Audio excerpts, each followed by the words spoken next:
Assalamu alaikum wa rahmatullahi wa barakatuh. Today we class 2nd is going to represent a skit on shapes.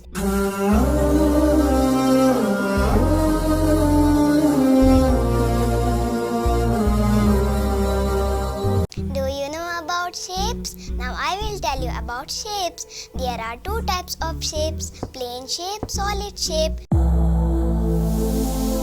I am a 2D shape. My name is square. I have 4 sides and 4 corners. All my sides are equal. I am a rectangle. I am a plane shape. I have 4 sides and 4 corners. Opposite sides are equal. I am triangle. I have 3 sides and 3 corners.